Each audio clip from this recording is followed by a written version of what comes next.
Buenas tardes a todos. Hoy venimos a exponer el HMI correspondiente al taller 2 de la materia de electrónica industrial de la carrera de Ingeniería Electrónica, Universidad Distrital Francisco José de Caldas, diseñado por mi compañero David Marín y quien les habla, Wellington Martín. Este HMI se diseñó siguiendo los parámetros requeridos en el taller, de forma que un operario pueda ejecutar el proceso sin necesidad de memorizar el procedimiento que se lleva a cabo para obtener el producto final. Mi compañero procederá a explicar un contexto del problema que estamos abordando en este diseño. Bien, como podemos ver en este pictograma, tenemos dos materiales, uno sólido y uno líquido, es decir, disolvente. Inicia el proceso introduciendo el material sólido en el molino, el cual es activado, que muele el material sólido con cierta frecuencia. Ya analizaremos el comportamiento del molino. Al activarse una bomba, es llevado hacia un mezclador. El mezclador, al recibir este material sólido que ha sido molido, se activa una electroválvula EBD, la cual agrega el material disolvente hacia el mezclador. Tras el proceso de mezcla, se activa automáticamente la electroválvula EBL para iniciar con el proceso de envasado. El envasado se realiza de forma automática y ajustándose a un preprograma de producción. En el siguiente esquema o carta de eventos podemos ver mejor el proceso de cada una de las máquinas.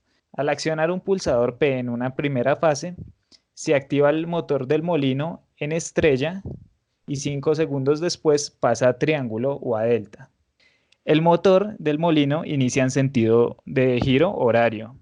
Al activarse el sensor S1, se detiene el motor y al desactivarse el sensor S1, se vuelve a activar el motor, esta vez en estrella, pasando a triángulo, pero en sentido antihorario. Al activarse nuevamente S1, se detiene otra vez el molino y al desactivarse el sensor, 5 segundos está en estrella y pasa a delta, pero esto lo vuelve a hacer en sentido horario. Aquí termina la primera etapa del proceso. Luego, a través de un sensor 2, al activarse y al esperar un tiempo T1, se enciende la bomba. En este punto termina la fase 2. Se pasa a una fase 3, que es activada por un sensor S3, el cual activa una electroválvula EBD, que es la que se encarga de llevar el solvente al mezclador, y simultáneamente se activa el mezclador, el motor del mezclador también trifásico, en modo estrella 5 segundos y pasa a delta. Al activarse un sensor S4, la electroválvula EBD se apaga, pero continúa el mezclador. Y aquí concluye la tercera fase. Una cuarta fase es activada por un sensor S5, el cual espera un tiempo T2 para un reposo en la mezcla y se activa la válvula EBL para iniciar el proceso de envasado. Esta válvula dura activa un tiempo T3 y dura cerrada un tiempo T4. Estos dos últimos procesos se repiten el número de veces que se haya programado mediante un contador, es decir, que se haya programado el lote. Siguiendo la explicación dada por mi compañero, tenemos aquí primero el circuito de control diseñado para el proceso. Luego tenemos el circuito de potencia con los motores trifásicos, la bomba y la representación de las electroválvulas, testigos luminosos. Entonces, para el HMI,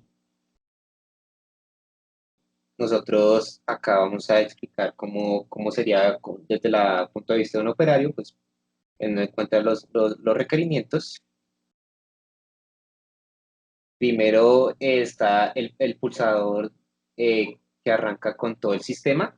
Entonces, si lo presionamos, vemos que ahí primero tenemos el molino que empezó en estrella y luego pasa a triángulo y en sentido horario.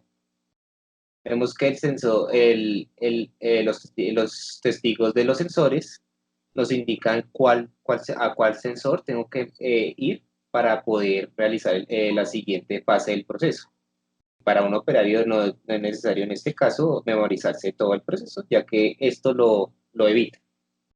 siguiendo con las indicaciones, tenemos el S1. Entonces, presionamos S1, apagamos el molino por requerimientos que nos dicta el taller y volvemos a presionarlo para que vuelva otra vez a estrella. Luego 5 segundos después pasa a triángulo, pero ya cambiando el sentido de giro del motor. Entonces volvemos otra vez a apagar, presionando apagamos el motor otra vez. Volvemos otra vez a estrella, pasamos a triángulo, pero otra vez invirtiendo el sentido de giro del motor. Y aquí ya vemos que pasamos a la siguiente fase, que como lo dijo mi compañero, la primera fase va desde el arranque hasta lo que conlleva el proceso S1. Entonces pasamos a S2. En S2 presionamos el pulsador y ya activamos la bomba. Pasamos a S3, presionamos, acá estamos en S3, aquí pasamos a S4, según lo que nos indican los testigos. Y acá que estamos en S5, acá como nos fijamos, el mezclador pasó de estrella también a triángulo después de un tiempo. Y acá ya empieza el proceso llenado, que es la última fase del proceso. Entonces ahí vemos que ahí se empieza a llenar el lote. Y mientras tanto el testigo que indica estaba encendido. Cuando acabó el llenado con el lote programado que fue en 4, entonces se apagó. Y el testigo también, que se me olvidó mencionarlo, el testigo de arranque también se apagó, que ese tenía que estar encendido mientras estuviera activo todo el proceso. Y ya como resultado, el testigo determinado nos indica que todo el proceso ya concluyó y que ya se tiene el lote. Otras indicaciones de los requerimientos que pide el problema es que cuando yo vuelva a iniciar el arranque, el testigo determinado se apague y se resete el contador. Como vemos, ahí funciona. Si vuelvo a presionar P, se supone que ahora puedo volver a iniciar otra vez todo el procedimiento para realizar un nuevo lote. Aquí pues, volvemos otra vez a realizar el proceso que teníamos en S1.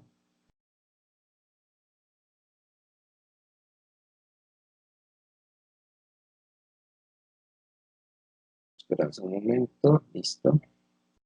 Pasamos a S2, luego pasamos a S3. Bueno, acá lo que pasó fue que como los pulsadores son on-off, entonces era necesario haberlo como desbloqueado, por así decirlo, anteriormente para que no hubiera sido tan automático el resto del proceso. Eh, Acá lo voy a proceder a hacer.